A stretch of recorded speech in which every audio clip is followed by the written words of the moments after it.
নমস্কার, শুভ সন্ধ্যা। আমি মীনাক্ষী চোখ রাখছি মুহূর্তের খবরে। অলসতা বেড়েছে বিশালগড় মহিলা থানার পুলিশের। নিজেদের দায়িত্ব ধূলিসাৎ করে থানায় ঘুমের প্রতিযোগিতা চলছে। থানায় গিয়ে ঘুম থেকে ডেকে তুলতে পারেনি মৃতের পরিবার। রাতভর বিশালগড় মহকুমা হাসপাতালে পড়ে রইল মৃতদেহ। এমনটাই অভিযোগ উঠেছে রাষ্ট্রপতি কালার্সে প্রাপ্ত রাজ্য পুলিশের দিকে। হাসপাতালে মহিলার মৃতদেহ নিয়ে খামখেয়ালিপনা, দায়িত্ব এড়িয়ে গেছে সকলেই। সারা রাত হাসপাতালের বারান্দায় পড়ে রইল মৃতদেহ। আতঙ্কগ্রস্ত হয়ে পড়েন হাসপাতালের সিকিউরিটি গার্ড। ঘটনার বিবরণে জানা যায়, বিশালগড় থানার অন্তর্গত চম্পামুড়া এলাকার কনক প্রভা পাল নামে এক বৃদ্ধ মহিলা শনিবার রাতে অসুস্থ হয়ে পড়ায় তার পরিবারের লোকেরা মহিলাকে বিশালগড় মহকুমা হাসপাতালে নিয়ে আসে। হাসপাতালের কর্তব্যরত চিকিৎসক মহিলার শারীরিক পরীক্ষা করার পর তাকে মৃত বলে ঘোষণা করেন। তখন চিকিৎসক মহিলার মৃতদেহ ময়নাতদন্তের জন্য বলেন এবং ময়নাতদন্তের জন্য পুলিশের কিছু ভূমিকা থাকে, যার জন্য মহিলার পরিবারকে পুলিশকে জানানোর জন্য বিশালগড় মহিলা থানায় ছুটে যায়। থানায় গিয়ে দেখতে পান বিশালগড় মহিলা থানার পুলিশ ঘুমে বিভোর। তখন মহিলা পুলিশকে ঘুম থেকে তুলতে বহু ডাকাডাকি করেন, কিন্তু ওঠেনি কোনো মহিলা পুলিশ কর্মী। ছুটে আসেন বিশালগড় থানায়। সেখান থেকে আবার পাঠানো হয় বিশালগড় মহিলা থানায়। তারপর বহু ডাকাডাকি করার পর ঘুম থেকে উঠে এক মহিলা পুলিশ কর্মী। গোটা বিষয় বিস্তারিত জানান সিভিল ড্রেস পরিধান করা মহিলা পুলিশ কর্মীকে। পরে এই মহিলা কর্মী হাসপাতালে যাবেন বলে আশ্বাস দেন। তখন মৃত মহিলার পরিবারের লোকজন পুনরায় হাসপাতালে ছুটে আসে আর পুলিশ আসার অপেক্ষা করতে থাকে, কিন্তু মহিলা থানার পুলিশ আর হাসপাতালে যাননি, যার ফলে পুলিশের অপেক্ষা করতে করতে মহিলার পরিবারের লোকজন বাড়িতে চলে যায়। এদিকে কনক প্রভা পালের মৃতদেহ সারা রাত হাসপাতালের বারান্দায় পড়ে থাকে। রবিবার সকালে মহিলার পরিবারের লোকজন পুনরায় হাসপাতালে গিয়ে দেখতে পান সকাল হয়ে গেলেও বিশালগড় মহিলা থানার পুলিশ আসেনি। জানা যায়, রবিবার সকাল 9টা পর্যন্ত বিশালগড় মহিলা থানার পুলিশের দেখা মেলেনি হাসপাতালে। একটা কর্তৃপক্ষ অভিযোগ করছে যে তোমরা কালকে ডেড বডি হসপিটালে ফালাই দিয়ে গেছো।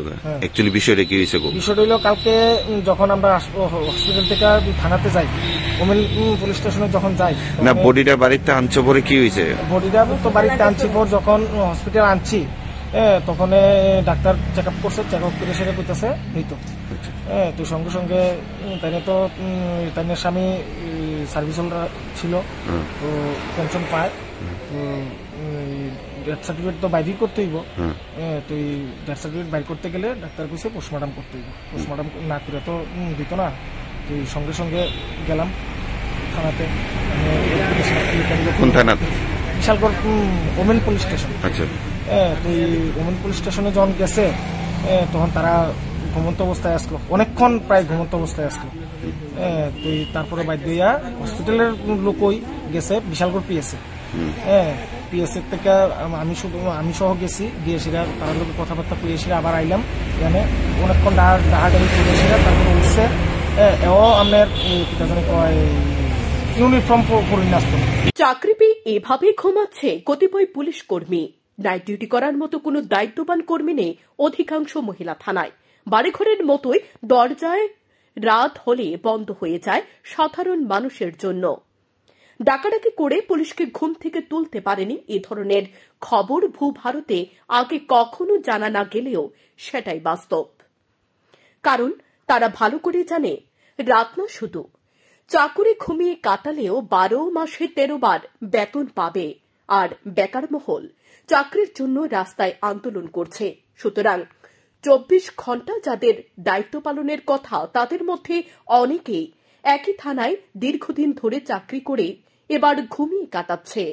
এটাই শেষ কথা। শান্তন টিভি। ফায়ার সার্ভিসের লিখিত পরীক্ষার ফল প্রকাশের দাবিতে মুখ্যমন্ত্রীর সরকারি বাসভবনের সামনে বিক্ষোভ প্রদর্শন করল চাকরি প্রত্যাশী বেকাররা। তাদের অভিযোগ, 1 বছর হয়ে গেল, এখন পর্যন্ত তাদের লিখিত পরীক্ষার ফলাফল ঘোষণা হচ্ছে না। কবে নাগাদ ফলাফল ঘোষণা হবে এবং কবে নাগাদ তারা চাকরি পাবে তা নিয়ে হতাশায় ভুগছে। 2022 সালে এপ্রিল মাসে ফায়ার সার্ভিসের ফায়ারম্যানে 304 জন এবং ড্রাইভার পদে 25 জন নিয়োগ করার জন্য বিজ্ঞপ্তি প্রকাশ হয়েছে। হয়েছিল। পরবর্তী সময়ে শারীরিক পরীক্ষা নেওয়া হয়। তারপর ডিসেম্বর মাসে শারীরিক পরীক্ষায় উত্তীর্ণ 1476 জনকে লিখিত পরীক্ষা নেওয়া হয়, কিন্তু ফলাফল এখনো প্রকাশ করা হচ্ছে না। বহুবার থেকে শুরু করে মন্ত্রীদের দরজায় কড়া নেড়েছেন, এখনো তাদের ফলাফল ঘোষণা হয়নি। তাদের লিখিত পরীক্ষার ফলাফল কবে ঘোষণা হবে তা জানতে আজ মুখ্যমন্ত্রীর বাড়ির সামনে জড়ো হয়েছিল, কিন্তু মুখ্যমন্ত্রীর সঙ্গে পুলিশ তাদের দেখা করার সুযোগ দেয়নি বলে জানায়। হতাশ হয়ে মুখ্যমন্ত্রী বাসভবনের সামনে থেকে তাদের বাড়ি ফিরতে হয়েছে। এখন অপেক্ষায় আছে লিখিত পরীক্ষার ফলাফল কবে প্রকাশ হবে। 2023 সালের জানুয়ারি মাসের 8 তারিখ এসএসসি রিটেন এক্সাম দিয়েছি। আজকে 2024 সালের আজকে ফেব্রুয়ারি মাস, প্রায় 1.5 বছর কাছাকাছি হয়ে গেছে। আমাদের ফায়ার সার্ভিসে এখনো পর্যন্ত কোনো রিটেনের ফল প্রকাশ হচ্ছে না। আমরা সিএম স্যারের সাথে দেখা করতে এসেছি, কিন্তু ওখান থেকে আমরা কোনো রিপ্লাই পাচ্ছি না। আমরা শুধু আজকে আসিনি, আরও অনেকবার এসেছি, কিন্তু আমরা কোনো এখন পর্যন্ত কোনো আশার আলো দেখতে পাচ্ছি না। এই জন্য আমরা সিএম স্যারের বাড়ির সামনে আজকে এসেছি। আজকে কি কথা বলেছেন? না, কথা বলতে পারিনি, কারণ আমরা কথা বলবো কিভাবে? আমাকে চান্সই দিচ্ছে না, আমাদের কথা বলার জন্য আমাদের চান্স দিচ্ছে না, কিভাবে কথা বলবো? ঠিক আছে, আমরা আসলে আমরাকে পুলিশে দূরেই দিই, তাহলে আমরা কিভাবে কথা বলবো? প্রায় 1.5 বছর হয়ে গেছে, এখন পর্যন্ত রিটার্নের কোনো রেজাল্ট পাচ্ছি না আমরা। আমার মুখ্যমন্ত্রীর কাছে আমাদের এটাই অনুরোধ, আমাদের রিটার্নের ফলাফল যাতে অতি শীঘ্রই পাবলিশ করা হয়। এই যে রিক্রুটমেন্ট প্রসেসটা ছিল, এটা কি বাতিল করা হয়েছে? না, এটা বাতিল হয়নি, এটা চলছে। শনিবার গভীর রাতে 19 চড়িলাম বিজেপির মণ্ডল সভাপতি রাজকুমার দেবনাথের বাড়িতে হানা দেয় চোরের দল। জানা গেছে মণ্ডল সভাপতি অসুস্থ মাকে নিয়ে গত কিছুদিন যাবৎ হাঁপানিয়া হাসপাতালে রয়েছেন। শনিবার রাতে বিশালগড় থানাধীন মধ্যব্রজপুর দেবনাথপাড়া এলাকায় মণ্ডল সভাপতির ফাঁকা বাড়িতে হানা দেয় চোরের দল। নগদ টাকা সহ স্বর্ণালঙ্কার চুরি করে নিয়ে যায়। তাছাড়াও বাড়ির সিসিটিভি ক্যামেরার হার্ড ডিস্কটিও খুলে নিয়ে যায় চোরেরা।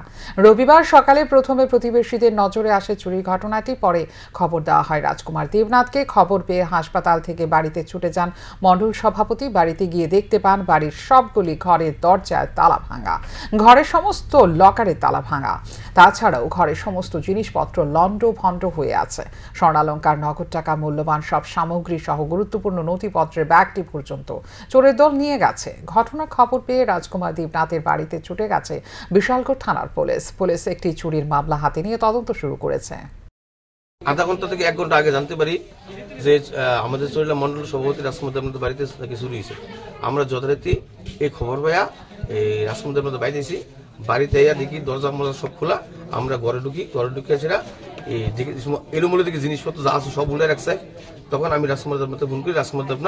রাজকুমার মারে নিয়া এই হাঁপানিয়া হসপিটালে ভর্তি। তখন রাজকুমার ওইখান থেকে খবর পেয়ে আইসেরা ঘরে ঢুকছে। ঘরে ঢুকে সেরা কি কি জিনিস ছিল দেখছে আর কি কি জিনিস নাই।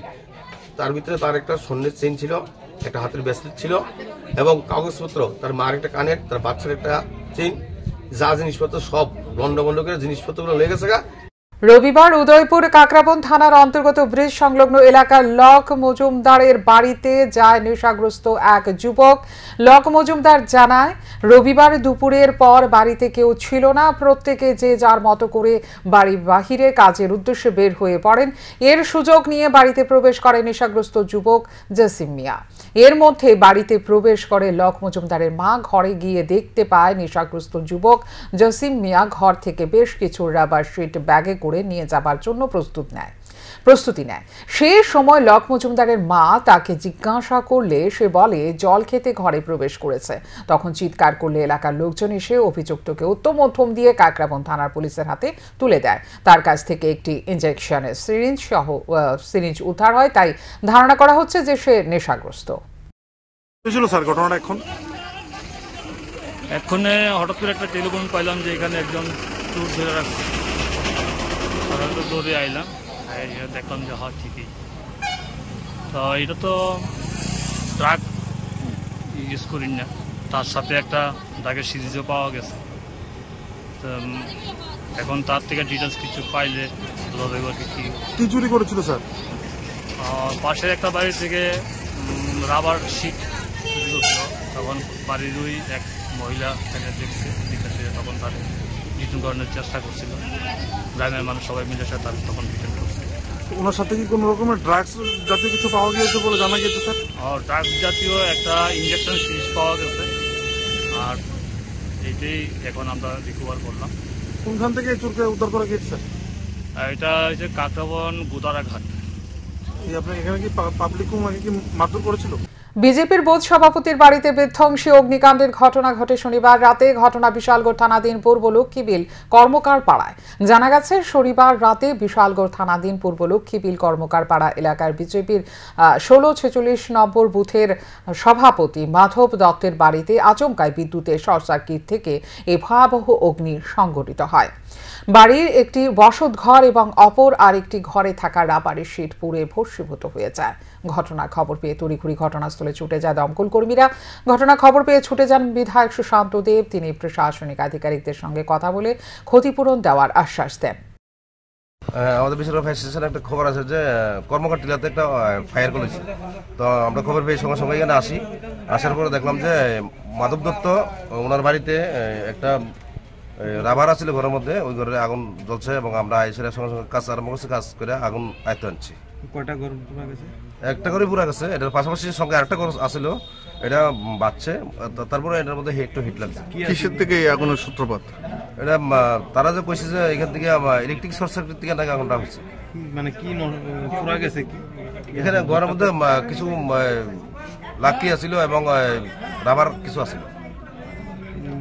ঘরে স্ত্রী সন্তান থাকা সত্ত্বেও স্বামীর দ্বিতীয় বিয়ে করেছে বলে অভিযোগ তুলে আদালতের দ্বারস্থ হল গৃহবধূ। বিচার চেয়ে আদালতে মামলা করলেন গৃহবধূ। জানা গেছে গত 20 বছর আগে মেলাঘর থানার অন্তর্গত তেলকাজলা শ্রীমতী পাড়ার হাবিল মিয়ার ছেলে বাহার মিয়া একই এলাকার হারুন মিয়ার মেয়ে রানু আক্তারকে গত 20 বছর আগে বিয়ে করেন। বিয়ের পর তাদের একটি পুত্র সন্তান ও একটি কন্যা সন্তান জন্ম হয়। বর্তমানে ছেলের বয়স 17 এবং মেয়ের বয়স 14। দুই সন্তান জন্মাবার পরেই বাহার মিয়া তার স্ত্রীর ওপর শারীরিক ও মানসিক নির্যাতন শুরু করে বলে অভিযোগ। এর মধ্যে গত 4 মাস আগে বাহার মিয়াকে তার মা ও বাবা আগরতলা ইচ্ছাবাজার এলাকায় এক বিবাহিত মহিলাকে বিয়ে করায়। এই কথা জানতে পেরে সোনামুড়াস্থিত জেলা আদালতে শরণাপন্ন হয় স্বামী ও শ্বশুর শাশুড়ির বিরুদ্ধে মামলা করেন গৃহবধূ। বাড়ি স্বামীর বাড়ি কি নাম স্বামীর? কি হয়েছে আপনার? আমার আজ 20 বছর বিয়ে হয়েছে। আমি অশান্তি পাইতে পাইতে আমি আর সহ্য করতে মনে 1-1.5 বিচার হয়েছে, কোনো বিচার আসারে মানে না। বিচার থেকে বালা আনে সেটা আবার কয় আমার কোন বাবা আনতে আমি এদিকে গালাগালি করি। আমার স্বামী? হ্যাঁ। কি কারণে মারধর করেন? মারধর করে আমার বাবার থেকে টাকা পয়সা আনিয়ে দিতাম, আমি যাই দিতাম, আমি ডিভোর্স দিয়ে দিতাম। সবসময় আমার আমি ডিভোর্স দিয়ে দিতাম। আমি কি ডিভোর্স দিতাম কি আমি চলো না, আমি ডিভোর্স দিতাম। আমি একলা যাইতাম কি 20 বছর পরে কথা কি রেকর্ড? বিয়া করবো, অন্যদিকে বিয়া করবো, আমার দিয়া লাগবো, আমার রাখতো না। আমার বাপে খারাপ ভাষা কইছে। আপনারে ছেলে সন্তান আছে না আপনার? আছে, আমার ছেলে আছে। কত বছর? 17 বছর, মেয়ের 14 বছর। এরপর আপনারা ডিভোর্স দিতে চায়? ডিভোর্স দিতে চায়, কইতে আছে আমি ডিভোর্স করে দিতাম। আমি তো আপনি যে ডিভোর্স দেন, আমি দিতাম কি রে, তুই টিয়ার বস্তা খাইতি, তোর টিয়ার বস্তা খাবাইতাম না। আমি কোর্ট কাছারি খাবাম, তোর খাবাইতাম না। কি কারণে মারধর করে? যৌতুকের লাগে? কইতে আছে আমার বাপরা তো 1 লাখ টাকা আনিয়ে দিছিল, 2-4 লাখ টাকা আনিয়ে দিতে আমি করতাম এটি আমার একটু সারাদিন। ভাড়াটে থাকা বহিরাজ্যের পরিযায়ী শ্রমিক পাশের বাড়ির গৃহবধূকে নিয়ে পালিয়ে যাওয়ার ঘটনায় ব্যাপক উত্তেজনা সৃষ্টি হয় রাজধানীর জয়নগর 4 নম্বর রোড এলাকায়। ঘটনার বিবরণে জানা যায়, পরিযায়ী শ্রমিক পাশের বাড়ির এই গৃহবধূকে নিয়ে পালিয়ে যাওয়ার পর যথারীতি থানায় অভিযোগ জানানো হয়। এরই মধ্যে রবিবার সকালে বাড়ির মালিকের ঘরে প্রবেশ করে স্থানীয় কিছু দুর্বৃত্ত ব্যাপক ভাঙচুর চালায় এবং মারধর করে বাড়ির মালিক বাবুল চক্রবর্তীর ছেলে অর্ণব চক্রবর্তী এবং বাড়ির মহিলাকে। পরবর্তী সময় খবর পেয়ে ছুটে যায় পুলিশ গিয়ে পরিস্থিতি নিয়ন্ত্রণে আনে, কিন্তু এলাকার একটা অংশের মানুষের দাবি অর্ণব চক্রবর্তীকে মারধর করা হয়নি, এটা একটা নাটক সাজানো হয়েছে বলে পাল্টা অভিযোগ তোলেন এলাকার কিছু মানুষ। আমার বাড়ির পিছনে আমরা কিছু মুসলিম লেবার ভাড়া দিছিলাম, তারা এইবারে কাজ করছে, এইবারে কাজ করছে, দেন বাইরে দেন, দুইটা বাড়ি এবং এইবারে কাজ করছে। টাকা দিয়ে আমরা ঘরটা খালি হয়েছে ভাড়া দিছে, কোনো আইনত অপরাধ করছি না, তারা ডকুমেন্টস আছে আমার কাছে।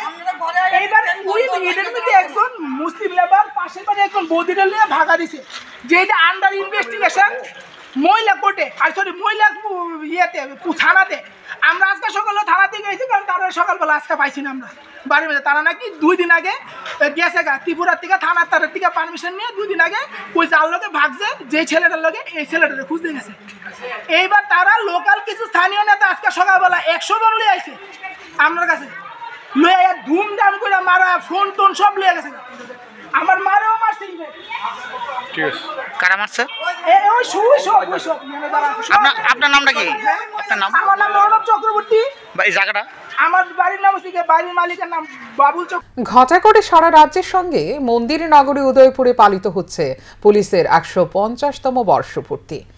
রবিবার উদয়পুর রাজারবাগ মোটর স্ট্যান্ডে পালিত হয় এই বর্ষপূর্তি অনুষ্ঠান। এর মধ্যে খবর আসে উদয়পুর বিএমএস এর উদয়পুর অটো রিকশা পরিচালন কমিটির সাধারণ সম্পাদক প্রদীপ মজুমদার দুর্ঘটনায় আহত হয়ে গোমতী জেলা হাসপাতালে চিকিৎসাধীন।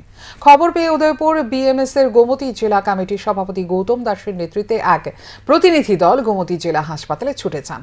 পরে সাংবাদিকদের জানান, প্রদীপ মজুমদার অটো রিকশা চালিয়ে মাতাবাড়ি থেকে উদয়পুরের দিকে আসার সময়েই ফুলকুমারী এলাকায় একটি বাইক এসে প্রদীপ মজুমদারের অটো রিকশাতে সজোরে ধাক্কা দেয়, আর এতে প্রচন্ডভাবে আহত হন প্রদীপ মজুমদার। গোমতী জেলা হাসপাতালে নিয়ে যাওয়া হয় প্রদীপ মজুমদারকে। বর্তমানে চিকিৎসাধীন অবস্থায় রয়েছেন প্রদীপ মজুমদার।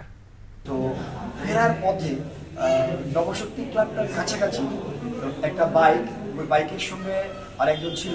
তো বাইকটা খুব সম্ভবত গতকালকে বিয়ে গেছে, তো বিয়েতে বোধহয় বাইকটা পেয়েছে। তো বাইকটা ছিল প্লাস পেছনে বোধহয় গাড়িটাও ছিল, জামাই বউ ছিল সঙ্গে। তো ও বাইকটা এসে সজোরে ওর গাড়িতে ধাক্কা দিয়েছে। পাচারকালে পুলিশের হাতে আটক 14টি গরু সহ গাড়ি। গ্রেপ্তার হয়েছে গাড়ি চালক। তেলিয়ামুড়া থানাধীন হাওয়াই বাড়ি নাকা পয়েন্টে শনিবার রাতে গরুগুলো আটক হয়েছে।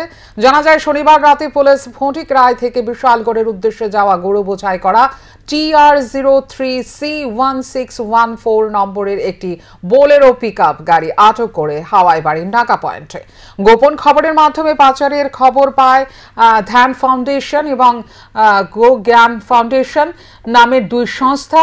খবর পেয়ে তৎক্ষণাৎ দুই সংস্থা যৌথভাবে সক্রিয় ভূমিকা গ্রহণ করে। পুলিশের ঊর্ধ্বতন আধিকারিকদের কাছে বিষয়টি জানায়। ঘটনার খবর পেয়ে তেলিয়ামুড়া থানার পুলিশ গাড়িটি আটক করে নিয়ে আসে তেলিয়ামুড়া থানায়। অবৈধ উপায়ে গরু নিয়ে যাওয়ার কারণে পুলিশ 382 FIPC ক্যাটল লিফটিং ধারা সহ এনিম্যাল অ্যাক্টের একাধিক ধারায় মামলা রুজু করে গাড়ির চালক রহমান মিয়াকে গ্রেপ্তার করে তেলিয়ামুড়া থানার পুলিশ। তার সঙ্গে 14টি গরু সহ ঘটনার সঙ্গে জড়িত গাড়িটিকেও নিজেদের হেফাজতে নিয়ে নেয় তেলিয়ামুড়া থানার পুলিশ। হাওয়াইবাড়ি এলাকাতে দুটা গরু মিসিং আছে। এই ব্যাপারে আমাদের অফিসার বিদ্যালয় সাব ইন্সপেক্টর উনি ওইখানে এনকোয়ারিতে যান। যাওয়ার পরে ওনার কাছে পাশাপাশি একটা সোর্স মাধ্যমে একটা ইনফরমেশন আসে যে তেলিয়ামুড়া সাইড থেকে একটা গাড়িতে করে প্রচুর পরিমাণে গরু যাচ্ছে। এমন ইনফরমেশনের বেসিসে উনি ওইখানে পাশাপাশি থাকা আমাদের হাওয়াই বাড়ি নাকাতে অ্যাম্বুশ লেট করেন। অ্যাম্বুশে উনি ওই গাড়িটাকে ডিটেন করতে সমর্থ হন। তো গাড়ির চালক যে ছিলেন রহমান মিয়াকে জিজ্ঞাসাবাদ করার পরে উনি উপযুক্ত কোনো ডকুমেন্টস শো করতে পারেননি।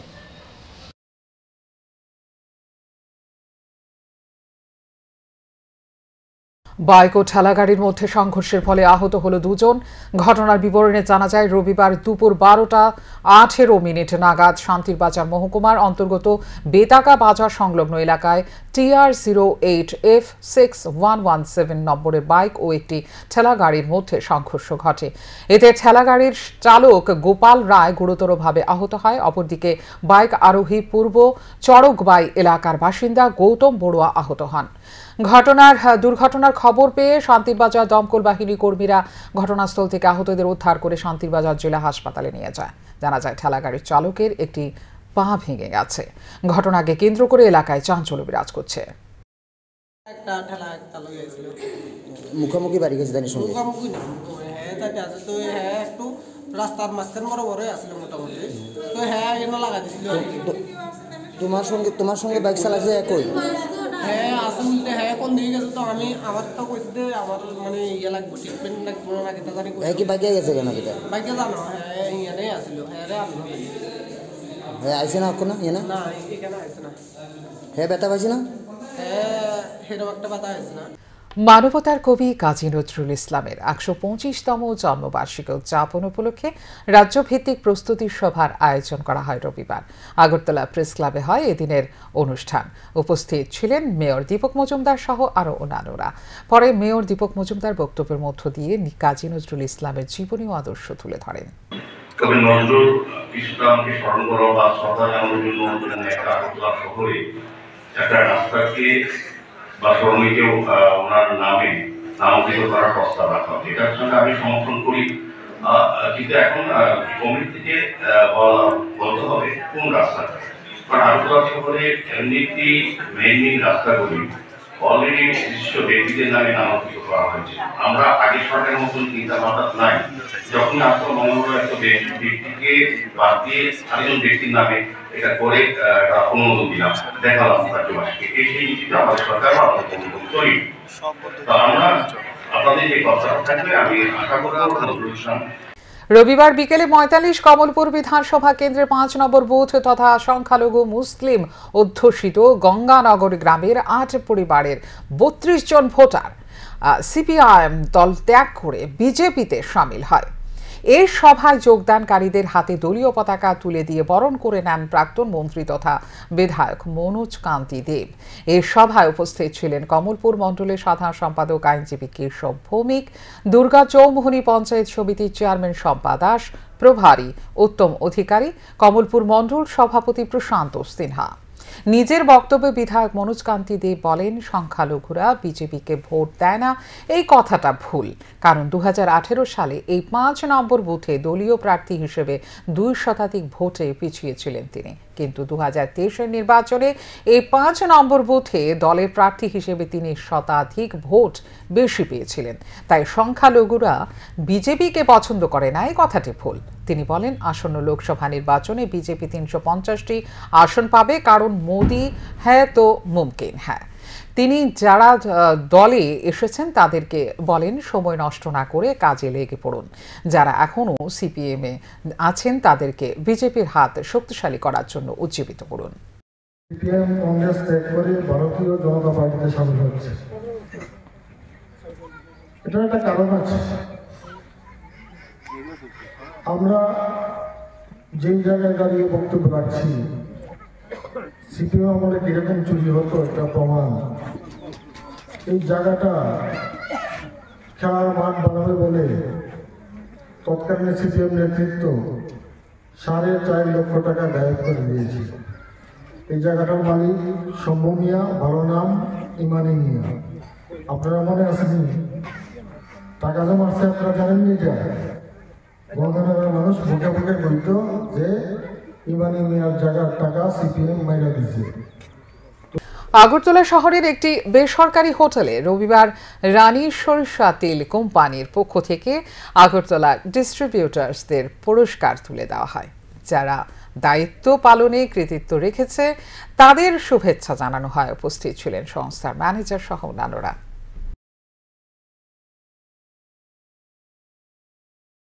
स्कीम लॉन्च किया था पिछले साल 3 मंथ्स का QPS स्कीम, और हमारे व्यापारियों भाइयों के लिए हमने स्कीम लॉन्च की थी, जिसका व्यापारियों ने हमें पूर्ण तरीके से योगदान दिया। और हमारा यही ध्येय है कि हमारा यहाँ ब्रांड 52 साल से चल रहा है। 1962 से हमारे स्वर्गीय सेठ श्री संतोषी लाल जी ने और मेरे पिताजी प्रेमचंद जी ने प्रतिष्ठा की थी। अब इस प्लांट में हमारे 278 कोल्हू और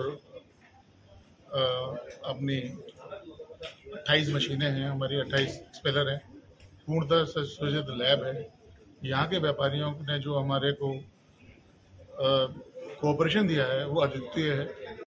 ৪৪তম জাতীয় মাস্টার অ্যাথলেটিক্স প্রতিযোগিতা অনুষ্ঠিত হতে যাচ্ছে মহারাষ্ট্রের পুনেতে। এই প্রতিযোগিতায় রাজ্য থেকে মোট ৬৭ জন অংশগ্রহণ করবে। রবিবার রাজধানীর NSRCC-তে এক অনুষ্ঠানের মধ্য দিয়ে এই ৬৭ জনকে সংবর্ধনা প্রদান করা হয়।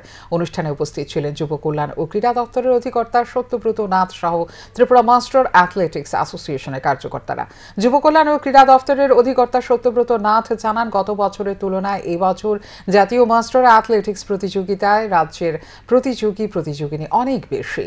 রাজ্যে খেলাধুলোর পরিধি অনেকটা সমৃদ্ধ, কিন্তু দিন পূর্বে এশিয়ান মাস্টার অ্যাথলেটিক্স প্রতিযোগিতায় রাজ্য থেকে 11 জনের একটি দল অংশগ্রহণ করেছে। সেখানে রাজ্যের অনেকে সাফল্য পেয়েছে।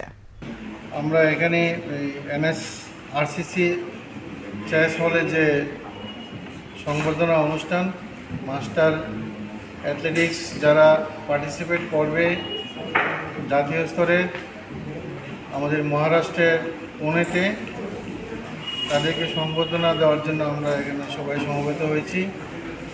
আমি শুনছিলাম মনোযোগ সহকারে যে আগের বছর যে পার্টিসিপেশন এবং অ্যাচিভমেন্ট, তার তুলনায় এই বছর আমাদের প্রতিযোগিনী অনেক বেশি। আমরা উত্তর পূর্বাঞ্চলে এটা প্রান্তিক রাজ্য ত্রিপুরা, যেমন ভৌগোলিক অবস্থান তেমন আয়তনেও আমরা লোকসংখ্যার অনুপাতেও অন্যান্য রাজ্যের তুলনায় অনেক ছোট। সেই অবস্থায় আমরা দেখেছি স্কুল স্তরে বা অ্যাসোসিয়েশনগত বিভিন্ন ইভেন্টে আমাদের রাজ্যের খেলাধুলার পরিধি অনেকটা সমৃদ্ধ। এখনকার মতো এই মুহূর্তে সংবাদ এই পর্যন্ত। অন্যান্য আপডেটস দেখার জন্য অবশ্যই নজর রাখতে হবে সান্দন টিভির পর্দায়। সান্দন টিভি, দায়বদ্ধতাই চার ঐতিহ্য।